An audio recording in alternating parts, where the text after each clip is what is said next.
ouvres ton site sur mobile et là, c'est le drame. Tout s'est décalé, les textes sont illisibles et les images sortent de l'écran. Stop!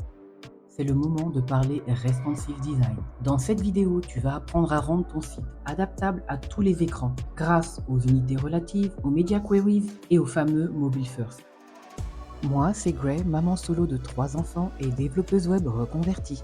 Allez, c'est parti. Pourquoi le responsive est indispensable? 60% des utilisateurs naviguent sur mobile. Google référence mieux les sites responsives et un seul site égale économie de temps, d'argent et d'énergie. Avant, on faisait des sites à largeur fixe, par exemple 960px, ou des sites liquides, c'est-à-dire fluides, qui s'étirent avec des pourcentages. Aujourd'hui, on combine grille CSS, unités relatives, media queries et design mobile first.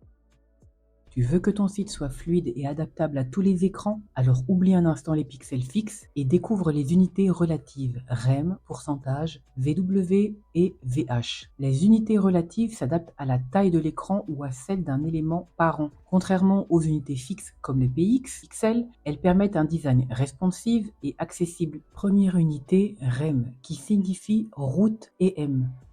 Prenons un exemple. Ici, la taille de la police définie sur la racine du document, donc le HTML, est de 16 px. D'ailleurs, par défaut, la plupart des navigateurs définissent un rem égale 16 px. Donc ici, notre H1 a une valeur fixe de 32 px et notre H2 a une valeur adaptable de 1 rem, soit 16 pixels. Si maintenant je change la valeur de la taille de l'élément HTML, de la police de l'élément HTML, et que je mette 32 px, le H1 qui a une valeur fixe de 32 px ne bouge pas. En revanche, le H2 s'adapte automatiquement et un rem devient 32 px, donc l'équivalent du H1. Le pourcentage est une unité très utilisée en responsive design. Dans l'exemple ci-dessous, on a un container, classe container, qui fait 80% de la largeur de la fenêtre. À l'intérieur, on a une barre violette, classe bar, qui fait 60% de la largeur du conteneur. Ça veut dire que si l'écran devient plus petit ou plus grand, la barre et le conteneur s'adaptent automatiquement sans qu'on ait besoin de recalculer la taille en pixels. C'est parfait pour garder une section et même une image flexible et adaptable à son environnement.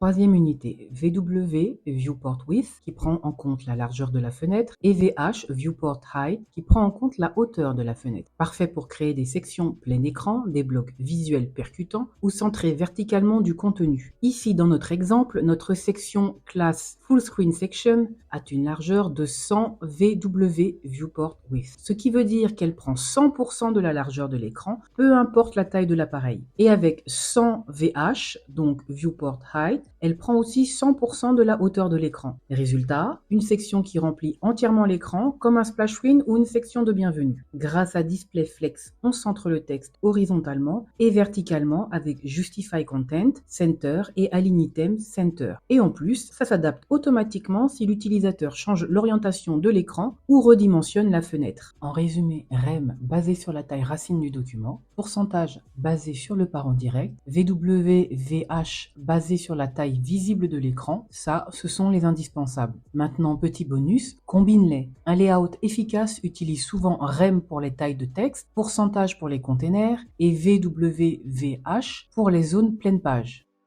Maintenant que tu maîtrises les unités flexibles, passons aux media queries. Les media queries sont apparues avec CSS3 en 2009 et elles permettent d'appliquer des styles différents selon la taille de l'écran, l'orientation ou même la résolution de l'appareil. On les écrit avec la règle @media suivie d'une condition. Dans notre exemple, on dit « Si l'écran fait 768 pixels de large ou moins, applique ce style ». Le bloc class box est violet par défaut, avec un gros texte. Si l'écran est plus petit que 768 px, la couleur passe en rose et la taille du texte diminue. Si l'écran descend en dessous de 480 px, on utilise une couleur bleu ciel et une police encore plus petite. Résultat, ton site s'adapte en douceur à toutes les tailles d'écran sans casser la mise en page. Petite astuce, les media queries ne servent pas qu'à changer les couleurs. Tu peux modifier les colonnes, les tailles d'images, afficher ou masquer des éléments et même repenser la mise en page. Ce qu'il faut retenir, @media est ton allié pour cibler des tailles spécifiques. Utilise max width pour adapter à des écrans plus petits. Utilise min width pour une approche mobile first. Combine-les pour une adaptation parfaite. Ok Coding Queens, maintenant place au mini-projet. On va créer une petite fiche profil avec une photo ronde, un nom, une description et un bouton. Et surtout, elle va s'adapter automatiquement à la taille de l'écran. Sur ordinateur, tout est en ligne, image à gauche, texte à droite. Sur mobile, tout passe en colonne, image au-dessus, texte en dessous, bouton cintré. Tout ça grâce à DisplayFlex pour la mise en page fluide, AtMedia MaxWidth 600px pour changer la direction en mode mobile, une image responsive et des textes adaptatifs. C'est le genre de composants qu'on retrouve partout sur le web, profil, carte produit, témoignages. Petite astuce, tu peux personnaliser la fiche avec tes couleurs, ta photo, tes polices et même ajouter un lien vers un réseau social. Ce mini-projet est parfait pour t'entraîner à utiliser Flexbox, les unités relatives et les media queries en une seule fois. Encore une fois, même si ce n'est pas du direct, je t'invite à recoder ce mini-projet. En t'entraînant régulièrement, tu construis pas à pas des bases solides et tu gagnes confiance en toi à chaque ligne de code. Allez, prends ton chocolat chaud, ton thé ou ton matcha latte, mets ta playlist préférée et c'est parti.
Un petit rappel sur les bonnes pratiques. Toujours tester avec l'outil responsive de ton navigateur. Utilise des grilles CSS Flexbox ou CSS Grid ou les deux. Pense aux performances, pas de pop-up trop lourdes. Et surtout, teste avec différents navigateurs tels que Chrome, Safari, Firefox et sur mobile.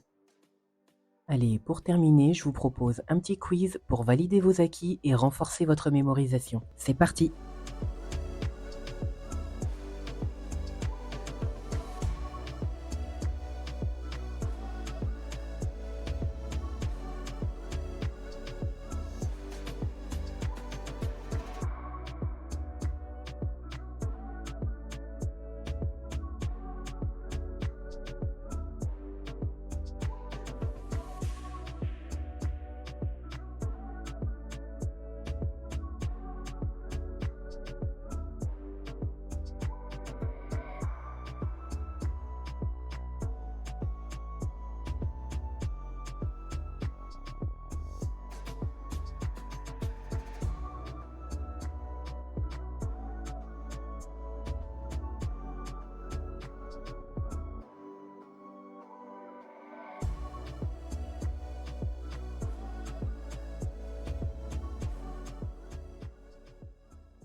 Tu retrouveras tous les extraits de code dans la description. En attendant, like, commente et abonne-toi.